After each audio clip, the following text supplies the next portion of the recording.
What's cooking, everybody? Dave Altizer here with Kinotika. Today we're answering your questions about the DJI Osmo Pocket.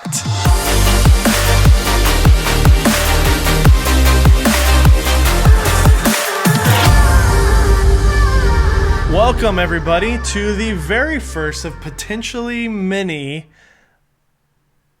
of Ask Kinotika. We received a whole bunch of questions on both of the Osmo Pocket reviews, and some of them are very similar, so I picked out some of the top comments from both videos. We're going to answer those now. So first, let's answer the question that most of you guys have had, and that has to do with audio. Raul says, are they going to add a mic jack to the DJI? Billy Pun asks, are there any external audio options? Vinza Pramana Putra asks, can we plug external mic? Dave We Like asks, where's the microphone located?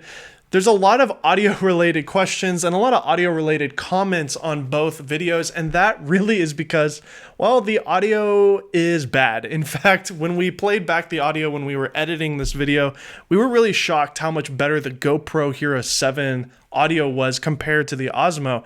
So we were really down and out about the fact that we had a built-in mic with no external mic inputs until we realized one thing that we didn't know until the Osmo was live on DJI's website, because they didn't tell us this when we had it, but you can actually buy an external audio adapter that goes from the USB-C on the bottom of this camera to a normal headphone jack or mic input jack. And that really changes everything with the Osmo Pocket. One thing that I would love to see is a new version of the Rode VideoMic Me that goes into USB-C. They have one that goes straight into Lightning port, and we saw that at VidCon this year. We made a video on it. I think if Rode made a microphone that just plugs straight into the USB-C port, you'd have a perfect solution for vloggers.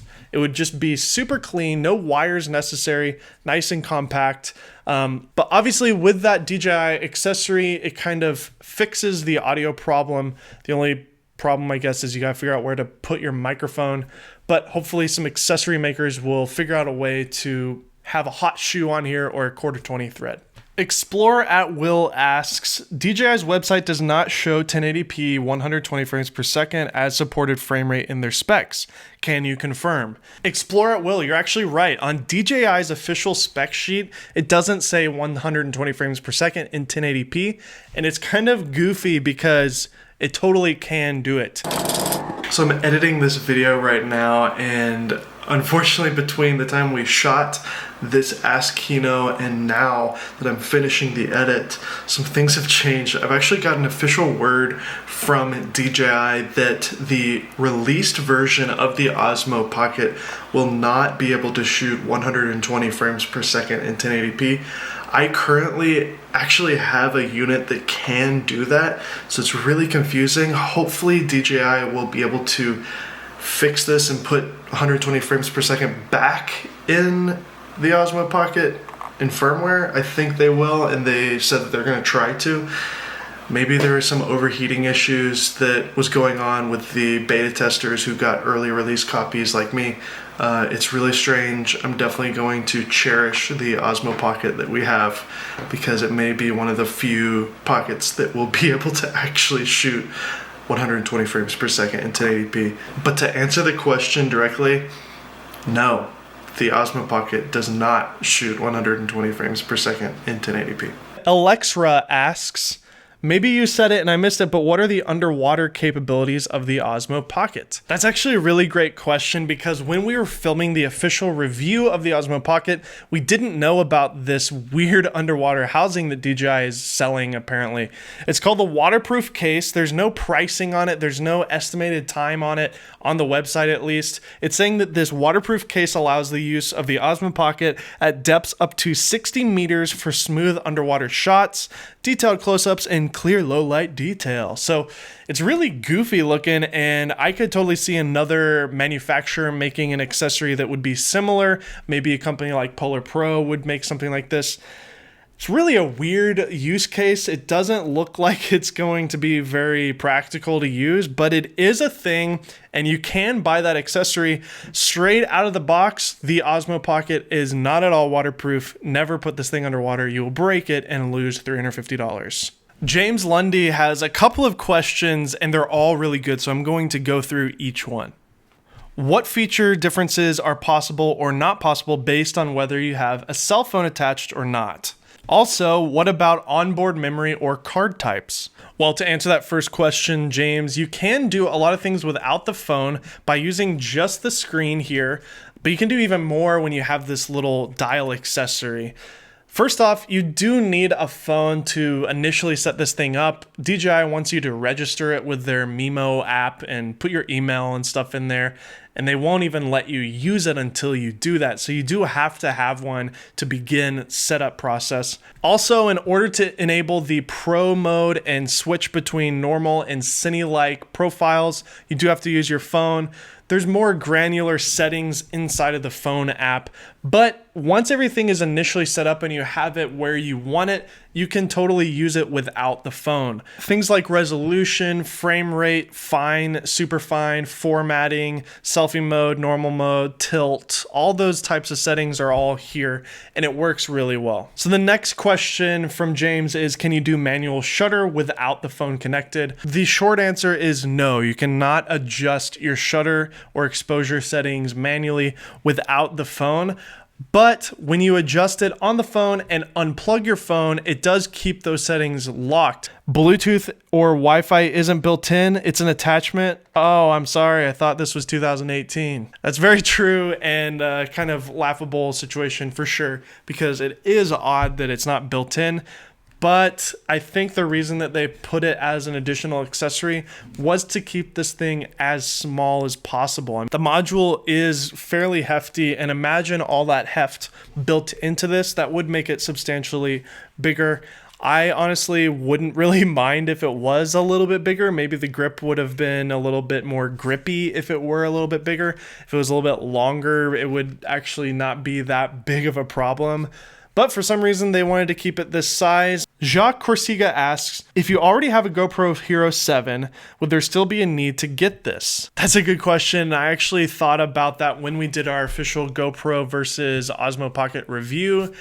And it's a tough one because the GoPro stabilization is really good. I mean, we were kind of downplaying it a little bit because this is a true gimbal.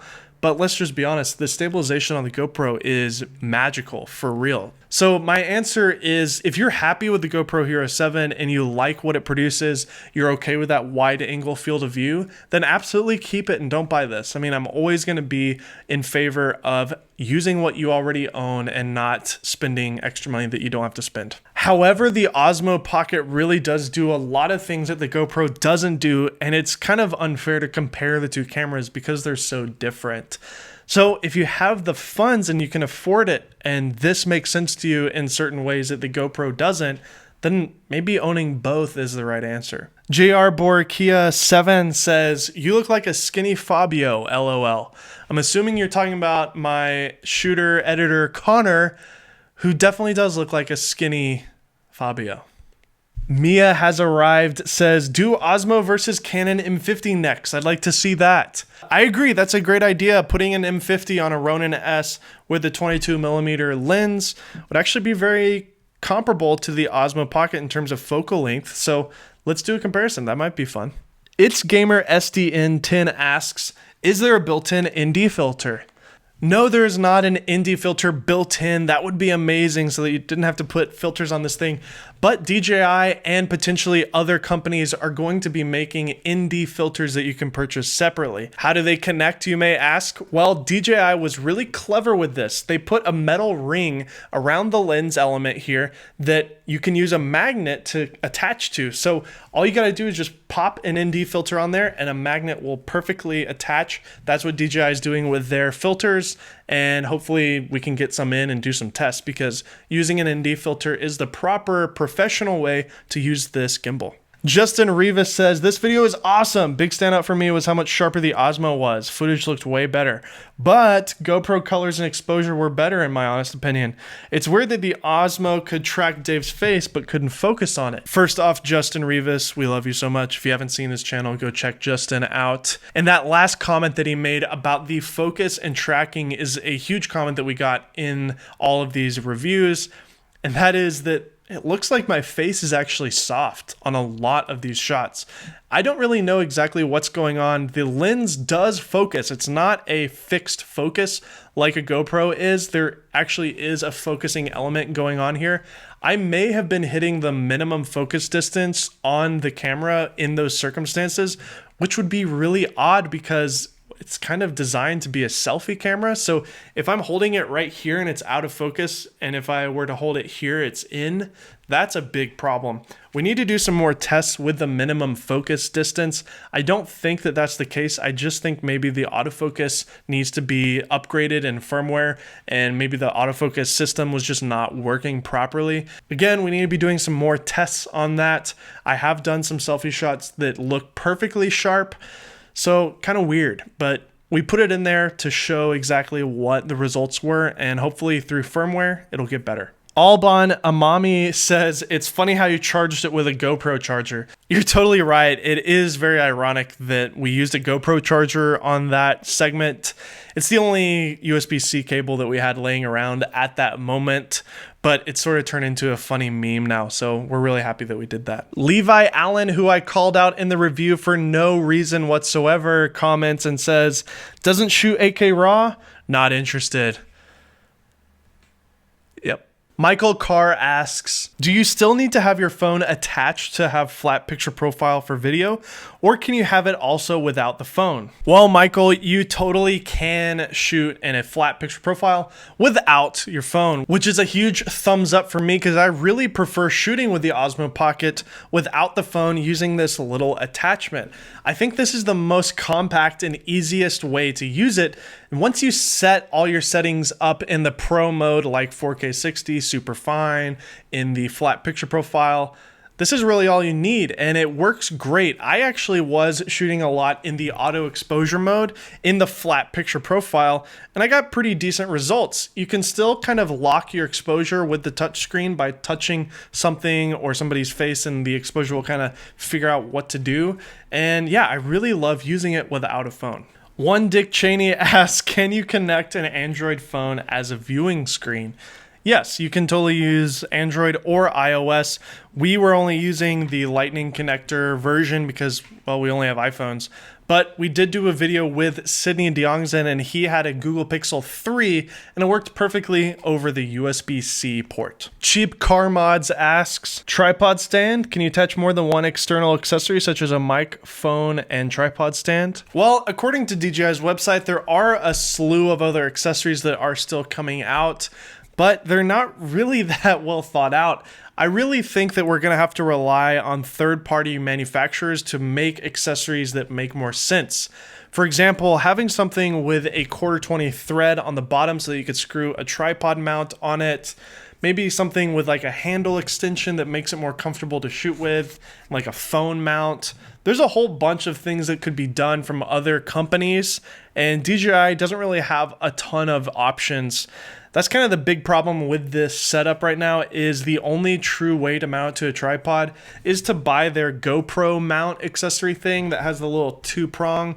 And so you could use that, I guess, and adapt that to a tripod mount or all sorts of different GoPro mounts, but that's kind of all you can do right now at the moment. Alberto9324 asks, how does it compare to the G7? Well, Alberto, the Osmo Pocket is awful compared to the G7 because the G7, as we all know, is the industry standard when it comes to cinema production.